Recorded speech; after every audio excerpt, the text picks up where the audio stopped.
I recently got slugs in my greenhouse and now some of the plants are vulnerable. So in this video I'm going to be installing this object that you see right here. I'm going to tell you what it is, how it works, and how you can create as many of these as you like on your own.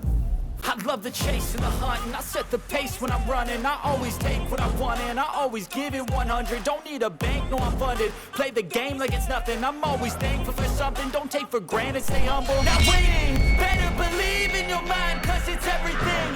You can mold, shape, find almost anything.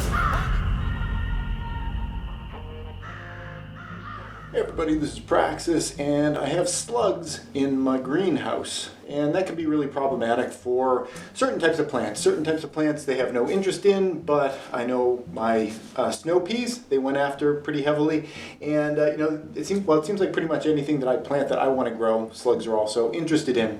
Now there's a number of different approaches that you can use to try to address a slug problem, and by address I mean kill the slugs.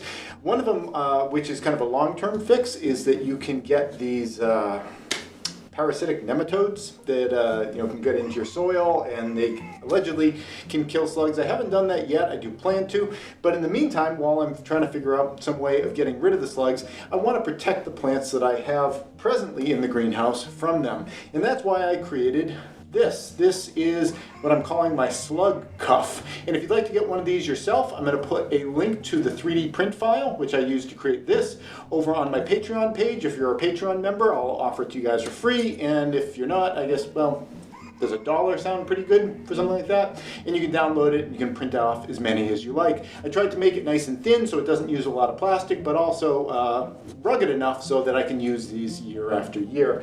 So I have a sunchoke right here. It's the only sunchoke that I have in my greenhouse. Normally I don't grow sunchokes in my greenhouse, but I had kind of a massacre of them in my garden. I only have a few left. The voles have gotten them in the garden, and I'm addressing that separately outside. But I wanted to have one in here that is completely safe from the voles, and that's why I'm growing one in here. And I want it to also be safe from the slugs.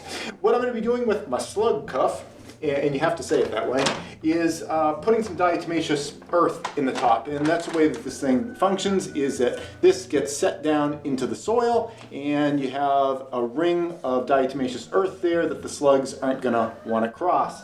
So first step is to scoop this into my diatomaceous earth bag. I bought this a few years ago when I was living in a different house, and we had bed bugs come in. We actually got rid of the bed bugs using diatomaceous earth and some kind of natural volatile oil, kind of plant-based deterrents for the bed bugs.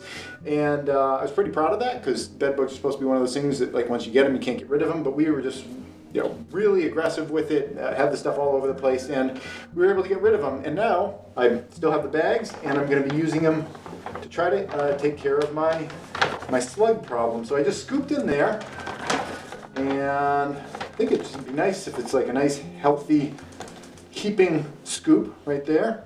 All right, so I've got it all heaped up around the top. I guess I'll clean off the sides. Diatomaceous earth is just chalk, so it's not really problematic for the soil. I guess it might be kind of alkalizing for the soil potentially, but here in New England we tend to have high acidity soils anyway, so I don't think this is going to be a problem. Now the reason that I don't just sprinkle this right on the ground itself is that you want to keep the diatomaceous earth dry in order for it to be unappealing to the slugs. So for that reason, that's why I created this, that keeps it up and elevated off the ground. Now here's the plant, and I'm just going to drop it on. Now obviously this works best when the plants aren't too big. Alright, just getting the leaves through there. And I'm going to push it down into the soil enough so that slugs can't go under it. And that seems pretty good. Now one of these leaves is actually sticking out. I'm going to pluck that one so that slugs don't use it as a bridge. Yeah, otherwise it looks pretty good.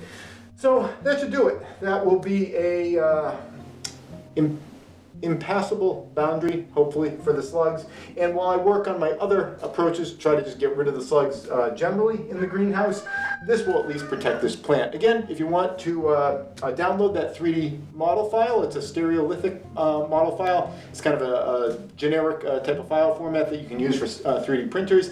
I'm going to put the link over in my Patreon page. I'll put a link down below if you want to go over there. If you're already a Patreon member, I'll offer it for free, like I said. And yeah, I think like $1 sounds pretty fair if you want to just download it. And then you can print as many as you like. That's it. Thanks for watching. Hey YouTube preppers, if you enjoyed this video, here's another that I think you might like. But before you click on it, I wanted to take a moment to thank all the people you see on the right-hand side of your screen. They help to support all the work that I do here over at patreon.com. If you'd like to join them and get your name added to the list, the link's below.